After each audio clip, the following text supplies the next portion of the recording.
যারা আল্লাহকে ভালোবাসবে, আল্লাহকে আপন বানাবে, তারা অন্ধকারের রাস্তা থেকে বের হয়ে এসে হেদায়েতের নুরানি রাস্তায় চলবে।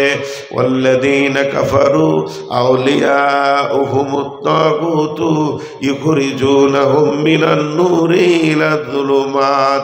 আর যারা বেঈমানদের সঙ্গে হাত মিলাবে, কাফেরের সঙ্গে আপোষ করবে, শয়তানের সঙ্গে আপোষ করবে, ওই ব্যক্তি কি করবে?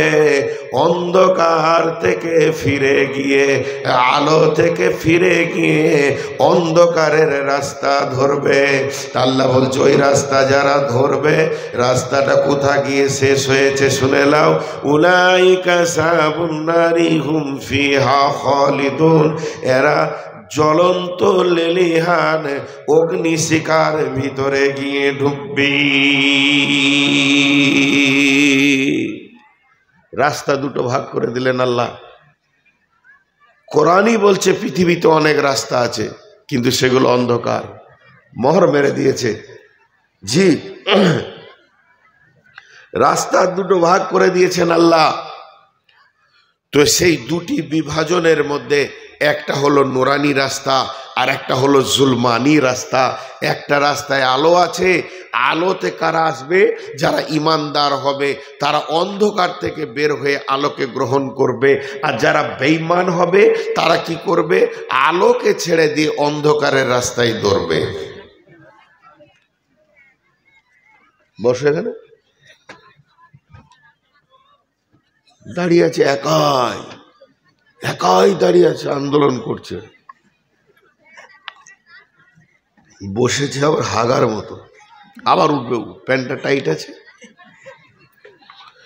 তো অন্ধকার থেকে আলোতে যাবে।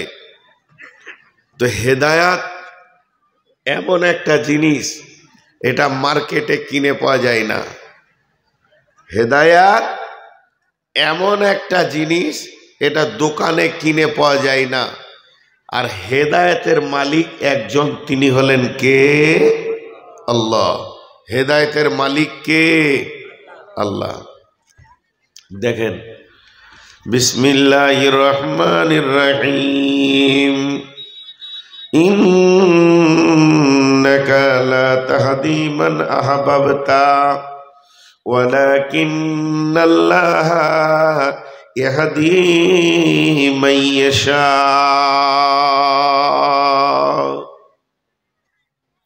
বন্ধু আমার, বিশ্বনবী এতিম ছিলেন, মায়ের পেটে আব্বা চলে গেল। যেদিন তিনি পৃথিবীর বুকে এসে ৬-৭ বছরের হলেন, সেদিন মাও বিদায় নিয়ে নিলেন। তিনার মা নাই, তিনার আব্বা নাই, কিন্তু একজন চাচা, চাচাদের ভিতরে কিছু বেঈমান ছিল, কিছু ইমানদার ছিল। তো ওই চাচার নাম আবু তালিব। আবু তালিব নবীজিকে আঁকড়ে ধরে নিলেন। শুধু তাই নয়, আবু তালিব বলেছিলেন, বেটা মোহাম্মদ বল, তোকে কে মেরেছে? তার বংশ বুনিয়াদ আমি আরবের মাটিতে রাখবো না। সন্ধ্যায় মোহাম্মদ বাড়ি ফিরল কেনা, খোঁজ নেবে কে আবু তালেব, মোহাম্মদের আজকের খাওয়া হয়েছে কিনা খোঁজ নেবে কে না আবু তালিব। আবু তালিব নবীজিকে এত ভালোবাসতেন, নিজের ছেলে আলী কোলে বসে আছেন, আর নবী মোহাম্মদ মুস্তাফা সাল্লাল্লাহু আলাইহি সাল্লাম হেঁটে আসছেন। তিনি শিশু, নিজের ছেলেকে মাটিতে নামিয়ে দিয়ে আল্লাহর রসুলকে কোলে নিলেন। কে না আবু তালিব। এই আবু তালিব কত ভালোবেসেছেন। এই আবু তালিব বিশ্ব নবীকে আঁকড়ে ধরে রেখেছেন। শুধু তাই নয়, বিয়ে দেওয়ার ব্যাপারে চিন্তা ভাবনা কার না আবু তালিব। খাদিজার সঙ্গে ব্যবসায় জড়িত করেছিলেন কে না আবু তালিব। এত ভূমিকা ছিল, মত কাছিয়ে গেছে, আবু তালিব মুমূর্ষু অবস্থায় রয়েছেন। এমন সময় বিশ্ব নবী গিয়ে বলছেন, চাচা আপনি অন্তত লা ইলাহা ইল্লাল্লাহটা পড়েন, বাকিটা আমি আল্লাহর সঙ্গে আপোস করে নিব। কিন্তু নিজের দলের লোকের দিকে তাকিয়ে কালেমা পড়তে পারল না। এত নবীকে ভালোবেসেও তার কপালে কালেমা জুটল না। এর জন্য আল্লাহ বলছেন ইন্নাকা লা তাহদি মান আহবাবতা ওয়ালাকিন্নাল্লাহা ইয়াহদি মান ইয়াশা। হে বিশ্ববাসী রে, আমি যাকে ইচ্ছা করি হেদায়েত দিই। হেদায়েতের মালিক হলাম আমি, হেদায়েতের মালিক তোমরা কেউ নও। তুমি চাইলে হবে না, আমাকে চাইতে হবে। তোমার চাওয়াতে হেদায়েত পাবে না। হেদায়েত একটা বড় নিয়ামত। হেদায়েত একটা বড় नियामत। जिसको हिदायत मिली उसको सब कुछ मिली, जिसको हिदायत ना मिली उसको कुछ भी ना मिली। কিছুই পেল না। যে হেদায়েত পেল না সে কিছুই পেল না, সে জিরো। একটা গল্প শোনাবো, আপনারা আবার এটাকে হাদিস বলবেন না। কিছু গল্পের মধ্যে জ্ঞান আছে, এটাই আমি একটা নবীর নাম নিয়ে বলছি। কিন্তু আপনারা হাদিস বলবেন না যে এটা নূর মোহাম্মদ বলে গেছে, বুখারীর হাদিস। হাদিস নয়। কিছু বুঝাতে গেলে মিসাল দিতে হয়। আল্লাহ কোরআনেও মিসাল দিয়েছেন, মাসালুহুম কামাসালিল্লাযী ইসতাওকাদা নারান ফালাম্মা আজাআত মা হাওলাহু। এগুলো আল্লাহর দেওয়া উদাহরণ। তো উদাহরণ দিয়ে মানুষকে বুঝাতে হয়। একটা লোক হন্তদন্ত করে রাস্তায় হাঁটছে। ও বিরাট বড় আল্লাহওয়ালা মানুষ, ও আল্লাহর সঙ্গে কথা বলে। মুসা নবী যেমন তুর পাহাড়ে গিয়ে আল্লাহর সঙ্গে কথা বলে, তো ইও আল্লাহর সঙ্গে কথা বলে। তো যখন হেঁটে যাচ্ছে তো ড্রেনে একটা শূকর, খিঞ্জির, সাঁওতালেরা খায়, খ্রিস্টানেরা খায়। সেই শূকর ড্রেনে পেশাব পায়খানা কাদাতে খিঁচেতে এতটা ডুবে আছে। তখন ওকে বলছে, এই আল্লাহর গোলাম তুমি দাঁড়াও। ও দাঁড়িয়ে গেছে। কি ব্যাপার, শূকর কথা বলছে কেন? এটা আবার মাঝে একবার বলে দিচ্ছি, এটা গল্প, উদাহরণ দিচ্ছি। তুমি কোথা চললে? বলে আমি চললাম আল্লাহর সঙ্গে কথা বলতে। বলছে ঠিক আছে, তোমার দরকার যখন আছে তো তুমি আল্লাহর সঙ্গে কথা বলবে, তবে আমি একটা কথা জিজ্ঞেস করতে বলছি, আল্লাহকে জিজ্ঞেস করে এসি এত। বলে কি? বলে তুমি এমন কি ভালো কাজ করেছো আল্লাহ তোমাকে মানুষ বানিয়েছে আর আমাকে শূকর বানিয়েছে? জিজ্ঞেস করে আসি। সে চলে গেল পাহাড়ে, তার যত কাজ ছিল কাজগুলোকে সেরে নিল। সেরে নিয়ে এবার ফিরে আসছে। আল্লাহ বলছে, এই গোলাম দাঁড়া, তোকে কি কেউ কিছু জিজ্ঞেস করতে বলেনি? তো বলছে আল্লাহ একটা শূকর জিজ্ঞেস করতে বলেছিল। আল্লাহ বলছে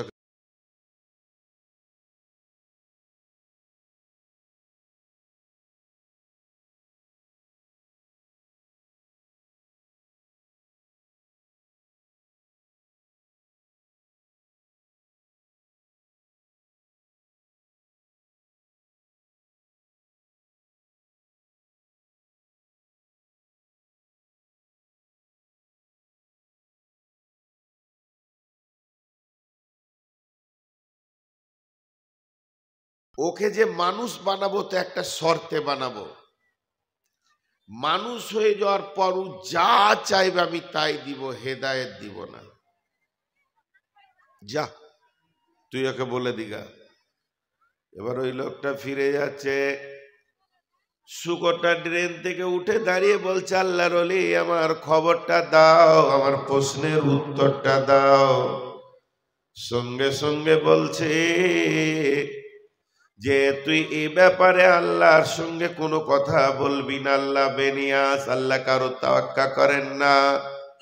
তবে শুনেলে আল্লাহ তোকে একটা উপহার দিয়েছে, শুকরটা বলছে তাড়াতাড়ি দাও। বলে কোনো মাল নয়। তোর ভিতরে যখন এরকম প্রশ্ন এসেছে, আল্লাহ তোকে এক্ষুনি মানুষ বানিয়ে দেবেন।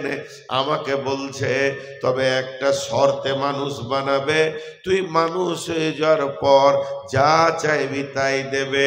গাড়ি দেবে, বাড়ি দেবে, বিবি দেবে, ছেলে দেবে, মেয়ে দেবে, জামাই দেবে, নাতি দেবে, পোতা দেবে, বৌমা দেবে। তোকে প্লেনের মালিক করবে, গাড়ির মালিক করবে, তোকে বড় বড় ফ্যাক্টরি মালিক করবে, বড় নেতা বানাবে, কোটি কোটি টাকা দেবে। তুই যা চাইবি আল্লাহ না বলবে না। তবে একটা জিনিস, যদি মসজিদে মাথা ঠুকে ঠুকে তুই কেঁদে মরে যাস, আল্লাহ তোকে একটা জিনিস দেবে না। এই শর্তে তোকে মানুষ হবি কি বল? বলে কি দেবে না? হেদায়াত দেবে না, সুমতি দেবে না। যে জিনিসটা মানুষের ভিতরে ঢুকলে সে আল্লাহকে পায়, রসুলকে পায়, মসজিদ পায়, মাদ্রাসা পায়, হারাম ছাড়ে, হালাল ধরে। এই যে হেদায়াত, হেদায়াত এমন একটা পাওয়ারের নাম যেটা ভিতরে ঢুকে গেলে সে হালালকে গ্রহণ করবে, হারাম ছাড়বে, যে নোংরাকে ছাড়বে আর আসলকে গ্রহণ করবে। এই হেদায়েতের জ্ঞানটা তোকে আল্লাহ দেবে না। শুকর বলছে আল্লাহর ওলি দোয়া করতে হবে না, থাক থাক, আমাকে এমনই থাকতে দাও। বেঈমান মানুষ আর থেকে আমি শুয়োর অনেক গুণে ভালো। মানুষের মতো জীবন পেল, মসজিদের দরজা দেখতে পেল না, এর থেকে শুকর অনেক গুণে ভালো। আল্লাহ বলেছেন কোরআনে, উলাইকা কাল আনআম বাল হুম আযাল। উলাইকা কাল আনআম, তারা চতুষ্পদ প্রাণী মতো, বাল হুম আযাল, তার থেকেও তারা নিকৃষ্ট। মানুষ শুকর কুত্তার থেকেও নিকৃষ্ট কেন? তার চারটা কারণ। এক নম্বরে কারণ হচ্ছে সারা পৃথিবীর যত প্রাণী আছে এক আল্লাহর হুকুমে চলে, অন্য কারো আইন মানে না। মানুষ তৃণমূল করে, কংগ্রেস করে, আর কি করে, সিপিএম করে, আর কি করে, আর কি করে, এরা আল্লাহর দেওয়া বিধানকে মেনে নেয়নি। নাম্বার দুই, সারা পৃথিবীর যত প্রাণী আছে এক আল্লাহকে ছাড়া কাউকে সাজদা করে না। হতভাগা মানুষ ই মাজারের পূজা করে, গাছের পূজা করে, মূর্তি পূজা করে, পাথরের পূজা করে, ইটের পূজা করে। অথচ কুত্তা ইট দেখলে পেচ্ছাপ করে, আর কুত্তা পাথর দেখলে পেচ্ছাপ করে, আর মানুষ পাথরকে সাজদা করে। এরা কত নোংরা। নাম্বার তিন, সারা পৃথিবীর যত প্রাণী আছে তাদেরকে যার যেটা খাবার আল্লাহ বরাদ্দ করে দিয়েছেন তার উপরেই তারা নিজের জীবনকে চালায়। আর মানুষকে বলেছে হারাম খাবি না, এরাই সুদ খাবে, এরাই আপনার কিনা মদ খাবে, এরা জর্দা খায়, এরা মদ খায়, এরা নানা রকম গুটকা খায়, হারাম খায়। পৃথিবীর এত প্রাণী আছে কারো গালে গুটকা দেখতে পাওয়া যাবে না। ইঁদুর বাঁদর কেউ গুটকা খায় না, মানুষই খায়। এরা এত নোংরা। নাম্বার চার, পৃথিবীতে যত প্রাণী আছে তারা তাদের মালিকের দরজা টানে। যে যার ঘরে থাকে, কুত্তা, বিড়াল, শূকর, আবার কিনা গরু, ছাগল, ভেড়া, মোষ, নিজের মালিকের দরজাকে ভালো করে চেনে, মাঠে থেকে একা এসে মালিকের দরজায় ঢুকে যাবে, কিন্তু হতভাগা মানুষ, সে তার আল্লাহ মালিক তার দরজা মসজিদ ছিল না। আল্লাহ তাবারাক ওয়া তাআলা জন্য বলছেন, ইন্নাকা লা তাহদি মান আহবাবতা ওয়ালাকিন্নাল্লাহা ইয়াহদি মান ইয়াশা। এই এই এই এদিকে তাকা, বস, খাবড়ে দেবো গালে, বস এখানে বেয়াদব।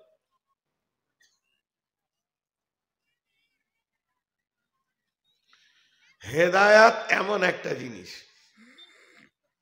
এটা আল্লাহর কাছে ছাড়া কারো কাছে নেই।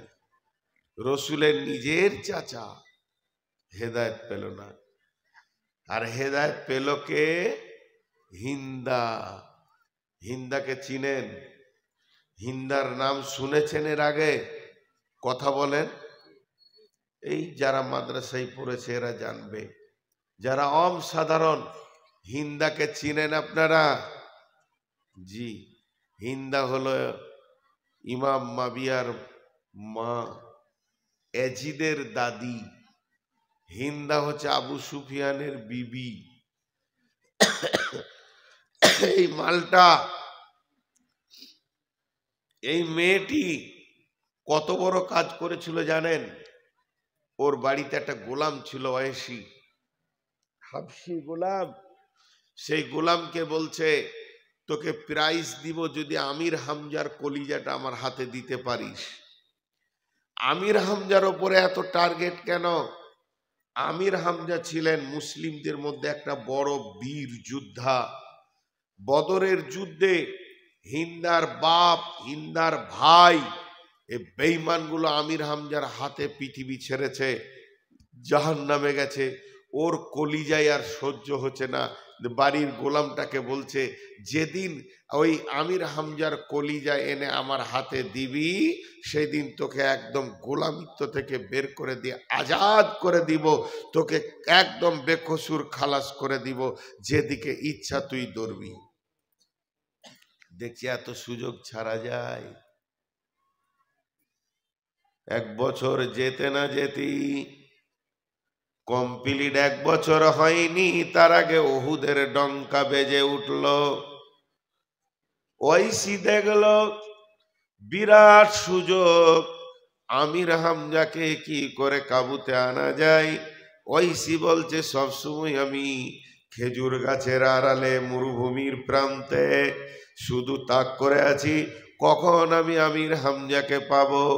যখনই আমি যুদ্ধের মহড়া দিতে গিয়ে দেখলাম আমির হামজা সৈন্যদের ভিতর থেকে বাইরে একা কোনো জায়গায় টহল দিচ্ছে, ওই অবস্থায় আমি আমার বর্ষাটাকে মেরে দিলাম।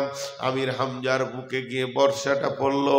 এত বড় বীর যোদ্ধা অকাতরে মাটিতে পড়ে গেল। আমি দেখলাম সুযোগটা হাতছাড়া করলে হবে না। এমন সময় ভুজালি দিয়ে, চাকু দিয়ে এটাকে ফড়ফড় করে ফেলে দিয়ে আমির হামজার কলিজাটাকে কেটে নিয়ে গিয়ে আমি হিন্দার হাতে দিলাম। মেয়েটা কত ডেঞ্জারাস, মেয়েটা কত ভয়ানক, সে ওই কলিজাটা চাবালো, কলিজাকে থুতু দিয়ে ফেললো।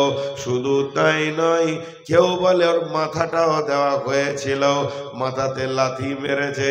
শুধু এই পর্যন্ত নয়, কালিজাগুলোকে টুকরো টুকরো করে মালা করে গলায় নিয়েছে।